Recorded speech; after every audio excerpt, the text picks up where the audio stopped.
Mga kabombo, si Senator Tulfo hindi raw kinikilala ang umunoy Blue Ribbon hearing sa labas ng Senado. Kasunod pa rin po ito noong naunang anunsyo ng kampo ni Senator Cayetano magkakaroon muli ng pagdinig ngayong araw pero isasagawa sa labas ng mataas na kapulungan. By live report si Bombo Angelo Aganan.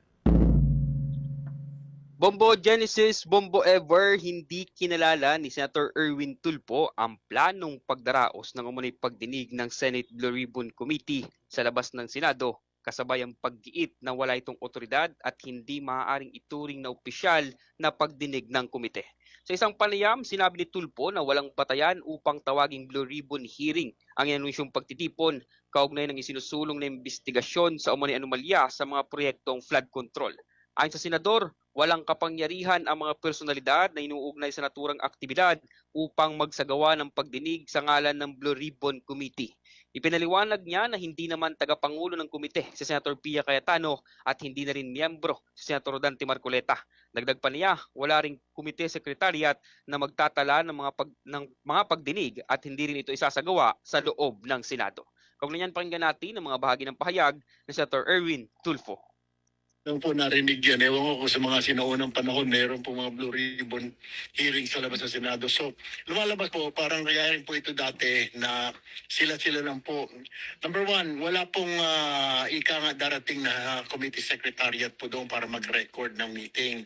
Pangalawa po, hindi naman na po di ba na-declare na pang all seats vacant. So, hindi na po chairman ng Blue Ribbon si Senador Pia. Gayon din po si Senador Marcoleta. Hindi na rin po sila mga member ng Blue Ribbon. So, ano pa ang otoridad nila para mag-conduct ng Blue Ribbon? So, yun po yung pangatlo, sa labas niya po gagawin. So, malinaw po na ito po hindi Blue Ribbon hearing. Ito po isang press conference. Dahil dito, Bombo Genesis, sinabi ni Tulfo na hindi maituturing na opisyal na pagdinig ng Senado ang naturang aktibidad. Kwestiyon din ng Senador ang panawagang humihingi ng suporta mula sa publiko para sa naturang pagtitipon. Aniya, hindi malinaw kung bakit kinakailangang hikayatin ng mga tao na dumalo at kung ano ang tunay na layunin nito. Nagbabala rin siya na maaaring maapektuhan ng reputasyon ng mga taong mababanggit sa pagtitipon dahil maaaring magbuka itong opisyal na pagdinig kahit wala naman itong kaukulang otoridad. Kasunod nito, sinabi ni Tulfo na pag-aaralan o pinag-aaralan na ng kanilang legal team kung may sapat na batayan upang magsampa ng kaukulang kaso laban sa mga nasa likod ng aktibidad. Muli pakinggan natin ang mga bahagi ng pahayag ni Senator Erwin Tulfo. Tinitignan pa ho namin, titignan ko po leadership kung meron pong paglabag. Pero initially po, we're looking at usurpation of authority po yun, yung ginagawa niya po na gano'n. Unless kung sasabihin niya na pinost ko lang dahil inutusan ako ng minority o ng grupo ng Senator Cayetano, kaya pinost ko lang, siniyat ko lang. So pwede po kasing sabihin yun. Bakit niya po kailangan na ika nga may support? Anong dahilan? Yun po yung sinasabi natin. Ano pong dahilan para panoorin siya ng panoorin yung hearing-hearingan na yan? Ayoko pong tawagin na Blue Ribbon hearing po yan. Pero yun po ba ang dahilan?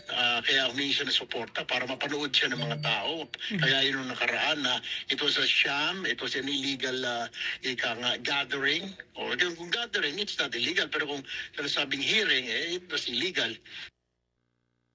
Samantala, Bombo Genesis, Bombo Ever, nauna nang nilinaw ng Senate Committee on Accountability of Public Officers and Investigations o Blue Ribbon Committee na wala itong nakatakdang pagdinig ngayong araw. Iginiit ng komite na hindi nito inaprubahan o pinahintulutan ang mga anunsyong kumakalat kaugnay ng umunoy pagdinig sa naturang petsa. At yan muna ang mga latest updates mula dito sa Senado. Ako si Bombo Angelo Aganan and this is Bombo Radio Philippines, the #1 and most trusted source of news and information. Basta Radio, Bombo. For the most trusted source of news and information, visit our website at www.bomboradio.com. Follow us on Bombo Radio mobile app, Facebook, YouTube, TikTok, and X, formerly Twitter. Like, share, and stay connected. Anytime, anywhere.